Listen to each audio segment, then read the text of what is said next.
Hi, this is a wee training around the Abraham Hicks emotional scale. So, this is a scale that helps you to recognize where you're at, validate where you're at, and it assists you to recognize that you can choose a higher thought that's a little bit higher, a little bit higher, a little bit higher, a little bit higher. Because let's face it, none of us can go from feeling really, really shitty or really, really angry or really down or full of grief or fear or powerlessness and then go, oh, okay, I'm okay now. Yep, let's do the happy clappy stuff. I'm feeling really positive. I'm feeling really joyous or blissful. None of us can do that, okay? Because that's just, we can't do that. So this will be able to give you some more tools in relation to reaching for a higher thought and a higher emotion along the way, and allowing yourselves to feel as is, feel as you are, feel the despair, feel the insecurity, feel the jealousy, feel the rage, feel the anger, feel the disappointment, recognizing that thought, and then choosing a higher thought up the scale. So within the scale, it goes from 22, which is down the bottom of fear, grief, depression, despair, forgiveness, powerlessness, sorry. We recognize that this is often when we're at our lowest of lows. And then it moves up through all different things like jealousy, hatred, rage, revenge, anger, blame, worry, doubt, overwhelmed, pessimism, boredom, satisfaction, hopefulness, optimism, positive emotion, positive expectation, belief, enthusiasm, joy, passion, love, peace. So it's a whole continuum that we can think about. And when we're in the moment of experience and emotion, it's really important to call it as is. Now, for those who have done some of our trainings, you'll be familiar with the emotional wheel.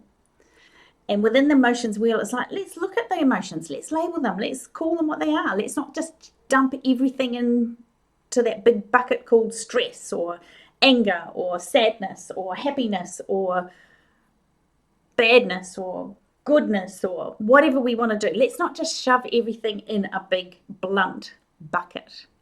Let's think about what are some of those things that we are actually feeling. And when we recognize and tease out some of these emotions, we recognize that there is a bit of a continuum within those as well.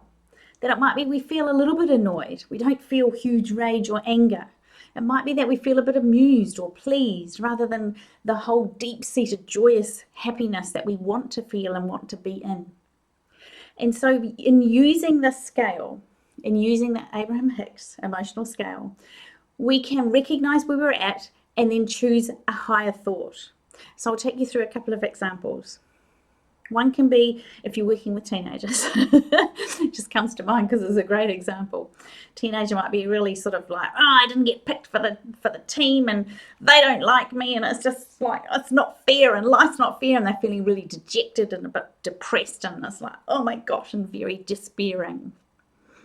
And then as they work through that, they go, oh, I really don't like the coach. The coach didn't like me and has never liked me, and it's no wonder why so-and-so got in and I didn't get in, because the coach, is all about the coach, and the coach has never liked me, and I don't know why, and la la la, it's not fair because they got this and they've got that.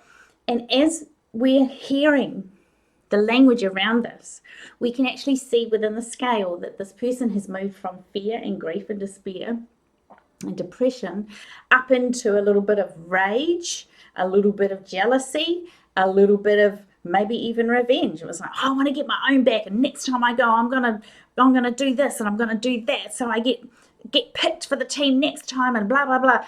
And so they're recognizing things, and it was like, well, it's not my fault, it was all them because they did this, and then they tripped me over, and it wasn't fair, and I didn't play my best. And so they're beginning to blame. And as you look at the emotional scale, you'll see they're actually going up the scale. They're naturally going up the scale. Now, we often think that people are staying in the badness, people are staying in the negativity, whatever we want to label it. And remember, nothing has meaning except the meaning we give it. And in that moment, we go, oh my gosh, there's a whole lot of sort of negative things. We might label them as that. We might just say, it is what it is. They're feeling jealous. They're feeling revengeful. They're feeling like they're blaming somebody for them not performing at their best. It is what it is. And then we can reach for a higher thought. You go, oh, it's so overwhelming. I didn't know how to perform, and I didn't know how to set myself up properly, and I wore the wrong shoes, and I didn't have my lucky socks on, and whatever it might be. Then the person has moved up to the overwhelm and frustration, and they're actually lifting. Their energy is lifting, their vibration is lifting, their emotions are going through a different phase in a different place. And very soon that person will come through that into those feelings of even boredom or satisfaction. It was like, oh, well, I guess I did play pretty well because I played much better than last time. And last time I didn't even get a chance to go for the trials because I wasn't good enough. And the person's beginning to feel a bit of satisfaction and contentment. And again, they're feeling a bit hopeful. Next time I'm going to do this. I think I can make it there if I do a little bit more training here, and maybe I get a different coach for once a week. Mum, can I do that? And so as it's going on, it's like they're actually moving through the emotions and and moving through to a higher place and a higher level of vibration, and they will actually be feeling better. So we can look at this in relation to teenagers responding to not being picked. We can actually put it into a workspace.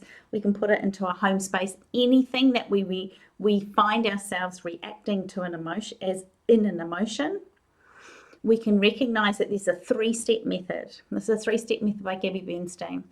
So it's recognize the thought, notice the emotion. Forgive yourself for having that thought. I was like, oh my gosh, this is the worst ever, and I just feel so bad, and I'm so upset at this. I just can't believe this has happened again. When we recognize that that's how we're feeling, it might be despair, it might be insecurity, it might be guilt, it might be unworthiness. Just notice. Take the sting out of it and just notice. And then forgive yourself for having that thought. We then often stack all this blame and shame and guilt and judgment on ourselves. It was like, oh my gosh, we're thinking like that and we're doing that again, and we've got that thought again, and I shouldn't have that thought. I should know better than this. I've done so much development, and oh my gosh, I'm the worst person ever. We blame ourselves. We beat ourselves up. And within that moment, we need to forgive ourselves for having that thought. It is what it is. Oh, I've had that thought again. Interesting. It's my coach Linda tells me. 2 good things. Interesting. And we don't attribute meaning. Maybe it's just neutral. Interesting. It's the 47th time today I've had that thought. Interesting. And then the 3rd step of the 3-step choose again method is choose again. Choose a higher thought. Choose a higher emotion. Choose a higher vibration.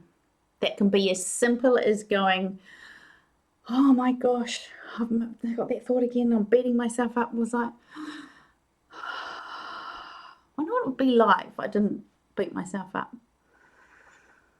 I'm a little bit disappointed that I did it again. We've moved up to disappointment instead of despair. I'm a little bit frustrated about it. I don't want to do it 47 times a day. I reckon I can do this differently. I believe that I can do it less than 40 times tomorrow. Hopefulness. And within that, it's like, I'm going to nail this. I'm going to get this person to help me. I'm going to get these ways to hold myself accountable. I'm going to put this habit in place, and I'm going to instigate this process or habit or decision, or we can actually create things in a different way. So that's the choose again method. That's the choose again state. We get to choose the thought again. And remember, thoughts elicit our emotions, our chemical reactions, and then we feel things from there. It stems from a thought. So next time you recognize that you are having thoughts or emitting that sort of whole doom and gloom vibration, whether it's anger, whether it's discouragement, whether it's worry or anxiety or doubt or insecurity or feeling unworthy, just notice. Notice the thought. Step 2, forgive yourself for having the thought. Step 3, choose again. And move yourself up that scale. You can actually do it super fast in a few seconds. It's your choice. Doesn't have to take a long time. Can do. That's your choice. So I hope this is really helpful.